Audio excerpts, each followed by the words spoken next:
이 이야기는 한 어머니가 끝까지 말하지 않았던 단 하나의 진실에 대한 이야기입니다. 아들은 그 사실을 장례식이 끝난 뒤에야 알게 됩니다. 그때서야 그는 깨닫습니다. 왜 엄마가 그렇게까지 아무 말도 하지 않았는지를. 이 이야기를 끝까지 듣지 않으면 당신은 이 어머니를 이해할 수 없습니다. 말하지 않는 사람. 엄마는 평생 아무 말이 없던 사람이었습니다. 불평도 없었고, 부탁도 없었고, 아들에게 무언가를 요구한 적도 없었습니다. 아들은 그걸 강한 사람이라고 생각했습니다. 우리 엄마는 괜찮은 사람이야. 혼자서도 잘 버텨. 원래 말수가 적어. 그렇게 아들은 엄마를 이해했다고 믿고 있었습니다. 하지만 지금 생각해보면 그건 이해가 아니었습니다. 그건 보고 싶지 않은 것을 보지 않으려는 아들의 편한 해석이었습니다. 엄마는 매일 같은 시간에 일어났고 같은 방식으로 하루를 시작했습니다. 아침밥을 차리고 반찬을 만들고 아들의 도시락을 싸던 그 손은 늘 바빴지만 한 번도 힘들다는 말을 하지 않았습니다. 아들은 그 침묵이 엄마의 성격이라고 믿었습니다. 아버지가 돌아가신 뒤에도 엄마는 아무 말이 없었습니다. 장례식 날에도 울지 않았고 사람들 앞에서도 고개만 숙인 채 조용히 서 있었습니다. 친척들이 말했습니다. 참 독하다. 어떻게 저렇게 안 울 수가 있지?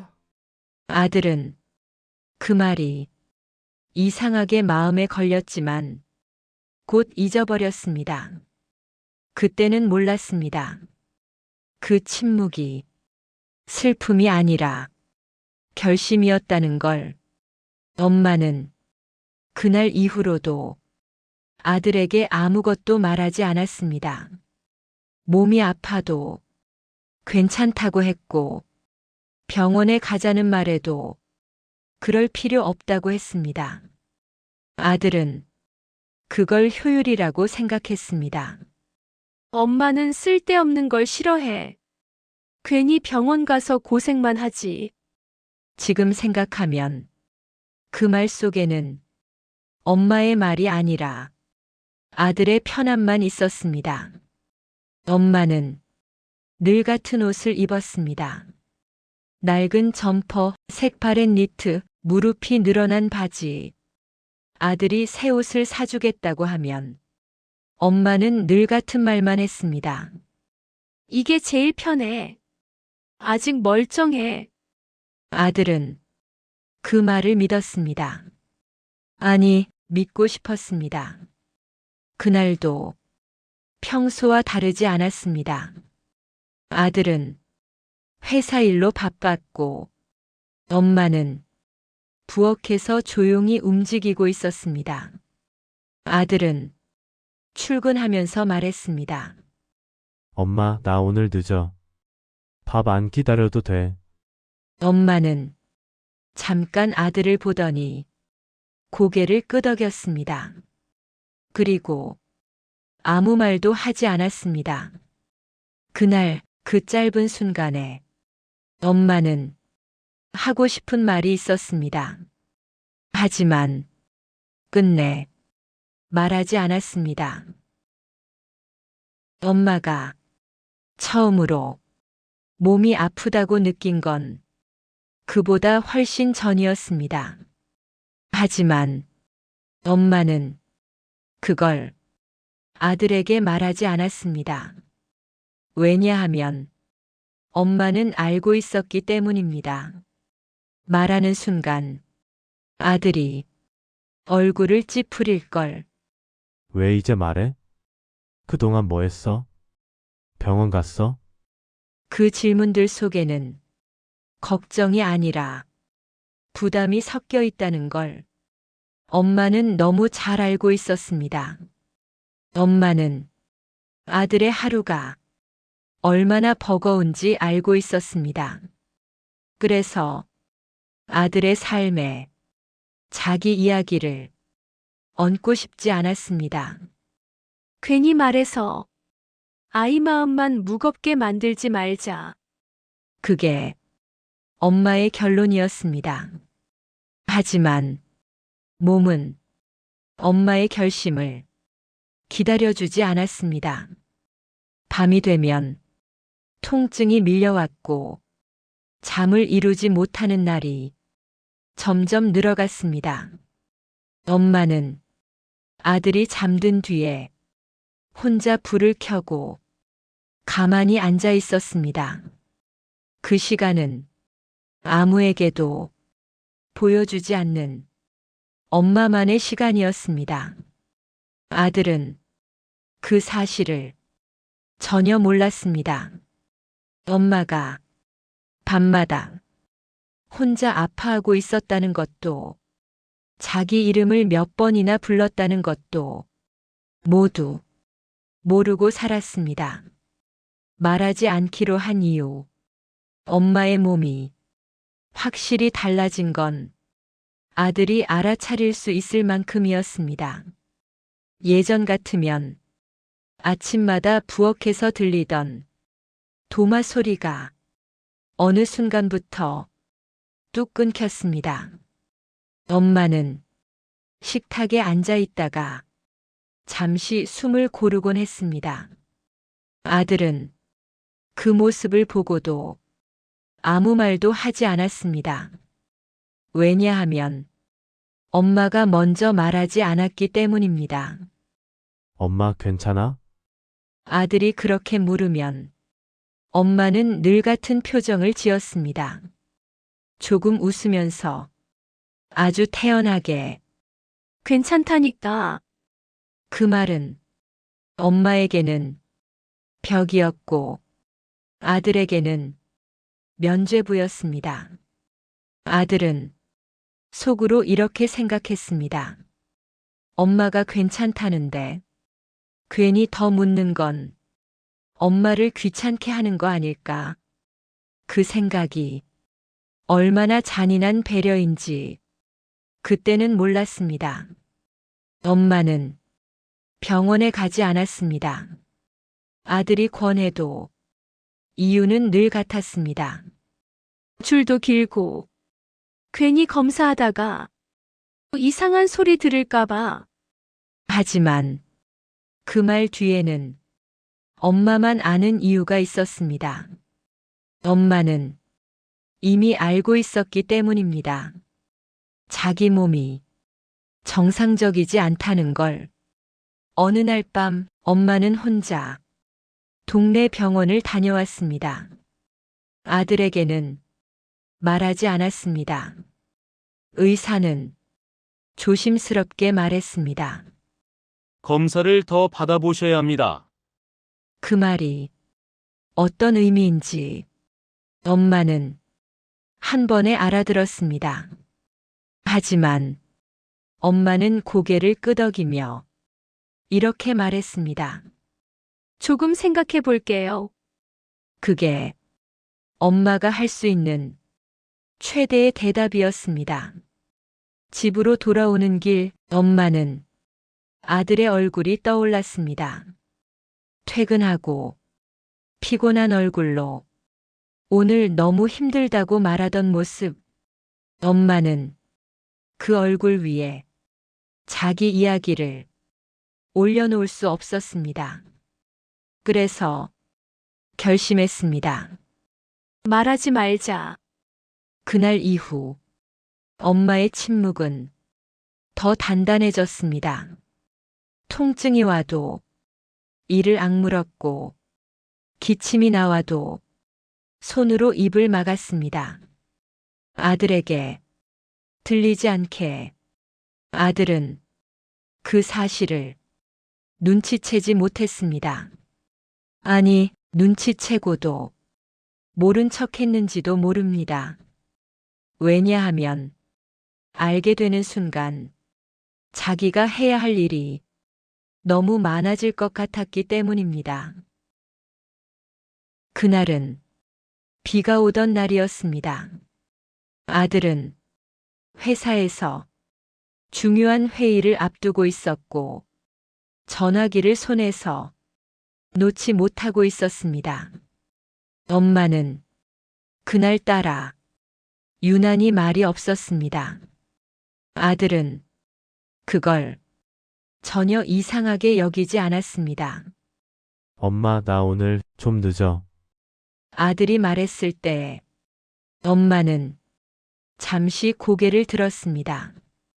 아들을 바라보는 눈이 평소보다 조금 오래 머물렀습니다. 그 눈빛에는 말이 있었습니다. 하지만 엄마는 끝내 말하지 않았습니다. 그래. 그게 엄마가 한 전부였습니다. 문이 닫히는 소리가 집안에 울렸습니다. 엄마는 그 소리를 들으며 천천히 식탁 의자에 앉았습니다. 그리고 그날 처음으로 눈을 감았습니다. 아들은 그날 밤 집에 돌아오지 못했습니다. 일이 길어졌고 연락도 늦었습니다. 엄마에게 전화를 걸었지만 받지 않았습니다. 주무시나 보다. 그렇게 생각했습니다. 다음 날 아침 아들은 이상한 예감에 눈을 떴습니다. 집에 들어서자 어제와 같은 풍경이었지만 어딘가 달랐습니다. 너무 조용했습니다. 엄마는 거실에 누워 있었습니다. 눈을 감은 채 아주 평온하게. 아들은 처음엔 잠든 줄 알았습니다. 엄마, 대답이 없었습니다. 그 순간 아들은 알았습니다. 엄마가 끝까지 말하지 않았던 이유를. 병원에서 의사는 말했습니다. 조금만 더 일찍 오셨으면. 그 말이 아들의 가슴을 꿰뚫었습니다. 조금만, 조금만, 그 조금이 평생이 될 줄은 그때는 몰랐습니다. 장례식 내내 아들은 아무 말도 하지 못했습니다. 엄마가 평생 했던 것처럼 사람들은 아들을 위로했지만 그 말들은 아들의 귀에 들어오지 않았습니다. 아들의 머릿속에는 한 생각만 남아 있었습니다. 왜 아무 말도 하지 않았을까? 장례식이 끝난 뒤 집은 이상할 만큼 조용했습니다. 사람들이 떠난 뒤의 집은 늘 그렇듯 텅 빈 것처럼 느껴졌지만 그날은 조용함이 아니라 공허였습니다. 아들은 엄마의 방문 앞에 한참을 서 있었습니다. 들어가면 무언가를 보게 될 것 같았습니다. 보면 다시는 돌아갈 수 없을 것 같았습니다. 그래서 문을 열지 못했습니다. 며칠이 지나서야 아들은 용기를 내어 엄마의 방에 들어갔습니다. 방은 평소와 다를 게 없었습니다. 정리된 이불, 가지런히 놓인 옷들, 그리고 책상 위에 놓인 작은 수첩 하나. 아들은 그 수첩을 한참 바라보다가 천천히 펼쳤습니다. 첫 장에는 이렇게 적혀 있었습니다. 아들이 걱정할까봐 말하지 않았다. 그 문장을 보는 순간 아들의 손이 떨리기 시작했습니다. 수첩에는 엄마의 글씨로 짧은 문장들이 날짜별로 적혀 있었습니다. 오늘은 조금 아팠다. 아들이 피곤해 보여서 말 안 했다. 병원에 다녀왔다. 생각보다 안 좋다고 한다. 그 문장들은 길지 않았지만 하나하나가 아들의 가슴을 조금씩 찢어 놓았습니다. 어느 페이지에는 이런 문장이 있었습니다. 이건 내가 감당할 몫이다. 아들은 그 문장을 여러 번 읽었습니다. 그리고 그제야 알 것 같았습니다. 엄마는 아들에게 짐이 되고 싶지 않았던 게 아니라 아들의 삶을 무너뜨리고 싶지 않았던 것이라는 걸. 수첩의 마지막 장에는 이렇게 적혀 있었습니다. 아들이 내 곁에 있는 것만으로도 나는 충분히 행복했다. 그 문장을 읽는 순간 아들은 처음으로 소리를 내어 울었습니다. 그날 밤 아들은 엄마의 옷장을 열었습니다. 그리고 옷 사이에서 봉투 하나를 발견했습니다. 아들의 이름이 적혀 있었습니다. 봉투 안에는 통장 사본과 짧은 메모가 있었습니다. 혹시라도 내가 힘들어질까봐 조금씩 모아두었다. 그 통장은 엄마가 병원도 가지 않고 옷도 사지 않으며 모아온 돈이었습니다. 아들은 그제야 모든 것이 이어졌습니다. 엄마의 침묵, 엄마의 괜찮다는 말, 엄마의 선택들. 그건 무관심이 아니라 사랑의 방식이었습니다. 아들은 엄마의 사진 앞에 앉아 있었습니다. 그리고 처음으로 엄마에게 말을 걸었습니다. 엄마, 왜 나한테 말 안 했어? 그 말은 질문이 아니라 울음이었습니다. 아들은 자신이 얼마나 엄마의 말을 쉽게 받아들였는지 깨달았습니다. 괜찮다는 말을 진짜 괜찮다는 뜻으로 믿어버린 자신을 용서할 수 없었습니다.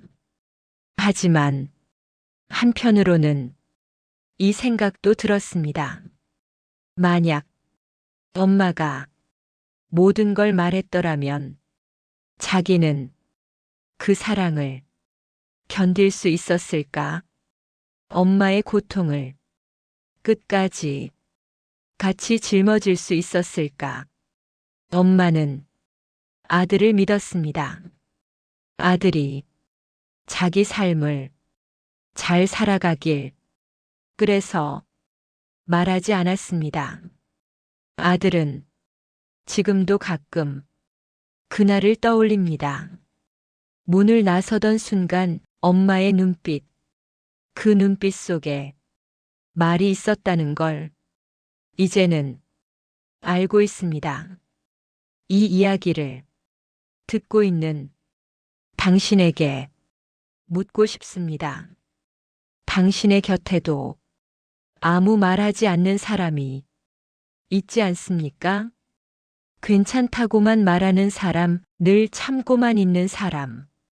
혹시 그 침묵을 너무 쉽게 믿고 있지는 않습니까?